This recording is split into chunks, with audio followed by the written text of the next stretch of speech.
બીરભૂમથી ભરતકામની કલાથી સફળતાની વાટ સુધી શ્રીમતી તૃપ્તિ મુખર્જી પદ્મશ્રી 2026 બંગાળના બીરભૂમ જિલ્લાના નાના કસ્બા સુરીમાં એક સાધારણ પરિવારમાં જન્મેલી તૃપ્તિ મુખર્જીએ માત્ર 6 વર્ષની ઉંમરથી જ પોતાની માતા પાસે કાંથા સિલાઈ કલા શીખવાનું શરૂ કર્યું.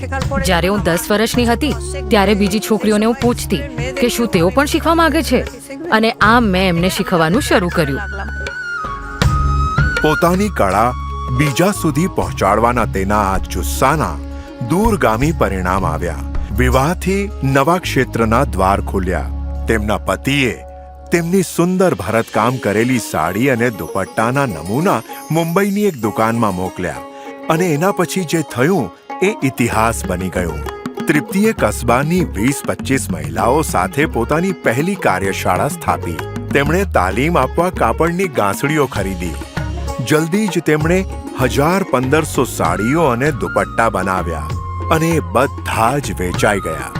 જેમ જેમ એમનું કામ વધ્યું એમ મહેનત પણ વધતી ગઈ. તેમણે આસપાસના ગામની 250થી 300 મહિલાઓને પ્રશિક્ષિત કરી અને તેમને કામ માટે તૈયાર કરી. અચાનક મને ગરદનમાં ગંભીર સમસ્યા થઈ અને હું પથારીવશ થઈ ગઈ. હું ઉઠવા માટે પણ ગરદન ઉપાડી શકતી નહોતી. ગરદનની બીમારીના થોડા દિવસ પછી આંખમાં તણાવને લીધે તેઓ પોતાની દ્રષ્ટિ લગભગ ગુમાવી ચૂક્યા હતા. પણ પોતાના અદમ્ય સાહસના બળથી તેઓ આ પરિસ્થિતિમાંથી નીકળ્યા અને પોતાનું કામ ચાલુ રાખ્યું. આજે તેમના કામે 18,000થી વધુ મહિલાઓ અને છોકરીઓના જીવનને સ્પર્શ કર્યું છે, અને તેમને એક સ્થિર આજીવિકા આપી છે. એનાથી વધારે તેમને આત્મનિર્ભર બનાવ્યા છે. તેમણે આદિવાસી ગામોમાં ફરીને ત્યાંની મહિલાઓને પણ પ્રશિક્ષિત કરી. મારા પરિવારની બહાર પણ મેં જેને તાલીમ આપી છે તેમની સાથે ક્યારે ભેદભાવ રાખ્યો નથી.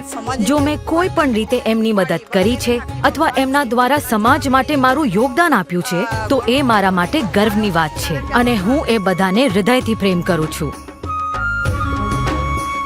આજે તૃપ્તિ દ્વારા પ્રશિક્ષિત બીરભૂમની મહિલાઓનું માનવું છે કે કાંથા કારીગરી એક ઉલ્લેખનીય ઉદ્યોગ છે. એમના પ્રયત્નોને વિદેશમાં પ્રદર્શિત કરવામાં આવ્યા અને પ્રશંસા મળી, જેના પર ભારતને ગર્વ છે. હું આગળની પેઢીને કહેવા માંગુ છું કે તેમને ઉત્સાહથી રહેવું જોઈએ અને પોતાને સંપૂર્ણ એકાગ્રતાથી કાર્યમાં સમર્પિત કરવું જોઈએ. તેમણે ક્યારે પણ રોકાયા વગર પોતાના કામને આગળ લઈ જવું જોઈએ. શ્રીમતી તૃપ્તિ મુખર્જી. कोटि कोटि नमस्कारः.